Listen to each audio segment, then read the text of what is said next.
Hello, this is Engineer Regan. Welcome to my channel. And today I'm gonna show you how to solve linear equations. Okay. Now I want you to know that in solving linear equations, you need to have mastered already how to add and subtract integers. Now, if you haven't mastered that one yet, or you haven't yet checked out my video, please do so now, because before you can even begin to solve linear equations, you need first to have mastered the concept already of how to add and subtract integers. But just in case you already know how to, then definitely I know you are already pretty much prepared to know and learn how to solve linear equations. Okay, so let's move on to our first example.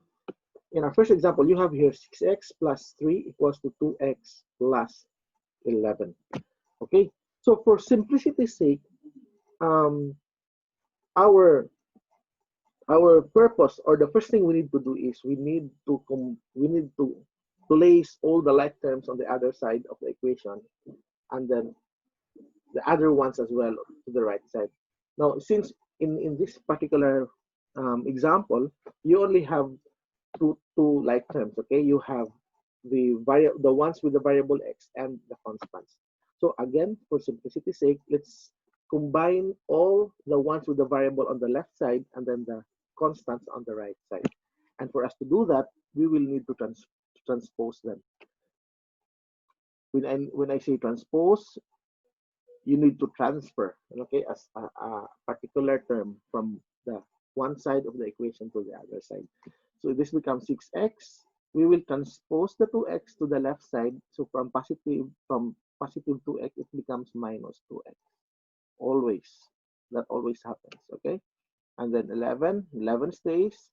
And then the 3 here we need to move the 3 from the left side to the right side because it's a constant, so that we can combine them later. So plus 3, this is plus 3, this becomes minus 3. Because every time a number or an integer or an algebraic expression passes through from one side to the equation to the other, its sign changes. Okay, so now we can already combine them. So 6x minus 2x, it becomes 4x, and then 11 minus 3, it's 8.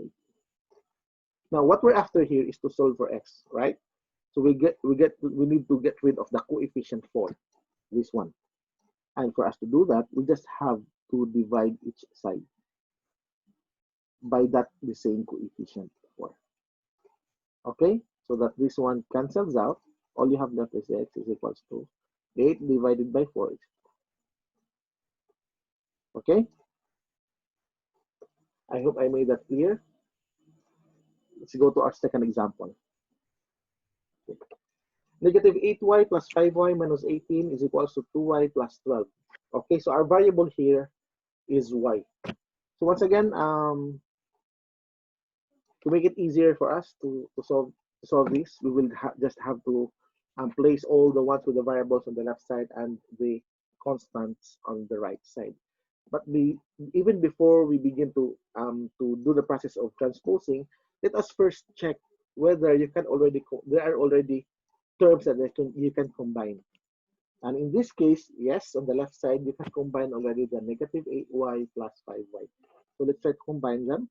Negative y plus 5y is negative 3y. Why negative 3y? Well, you already know, right?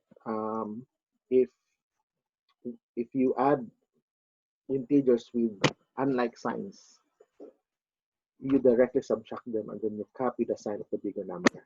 But of course, we already know that. And if, as I've said before this video, if you have not yet mastered how to add and subtract integers, please try watching my previous videos, because I've already explained that on how to add and subtract integers. Okay, so minus 18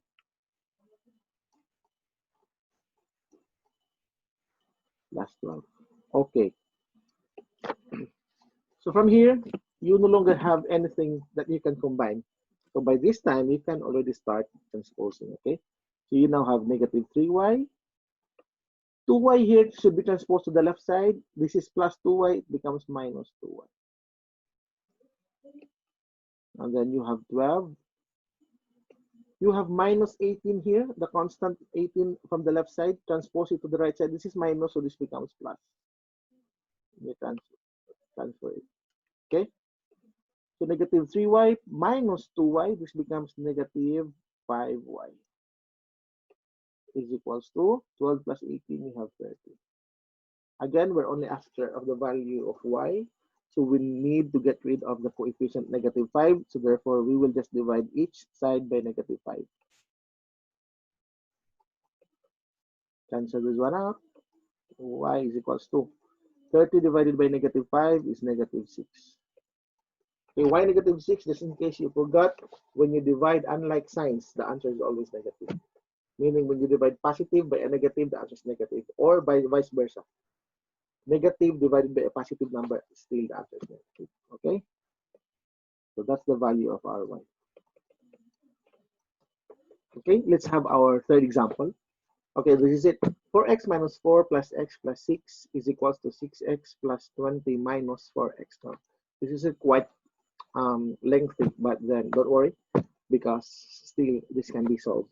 Okay, all you need to do is you just have to follow the process. You just have, as long as you already know the basic, doesn't even matter how long the equation is. So first, let's try to investigate whether there are already terms that can already be combined. No, either it's from the left or from the right of the equation. So from the left side, you have 4x and x. Yes, they can already be combined. So what do you get? 4x plus x, you have 5x, right? When you add them, 4x plus x. Okay. How about negative 4 plus 6? What do you get? Negative 4 plus 6, you have plus 2, right? You have plus 2. Okay. How about from the right? Is there any term that you can combine already? Yes, you have 6x and 4x. So you have 6x minus 4x. What do you have? Okay, you have 2x, right? Then plus 20. Okay, so now we have already simplified the equation. The next thing left to do is now to transpose and combine already the like terms from either side of the equation. So you have now 5x here. This one stays, but this one will be joined by 2x from the other side. So we will transpose 2x. So this one's positive, that's plus 2x. It becomes now minus 2x to the other side is equals to 20 stays, but 2 must be moved, okay, from the left side to the right side. This becomes minus 2. Okay. So again, this time, let's combine 5x minus 2x. You have 3x. Okay, we're getting pretty close to the answer. 20 minus 2, you have 18. Okay, wow. So now, the last thing to do is what? We need to cancel or get rid of the constant coefficient. Okay, so that then we will be able to know and solve the value of x. And for us to do that, we will just have to divide each side by 3. Cancel them out.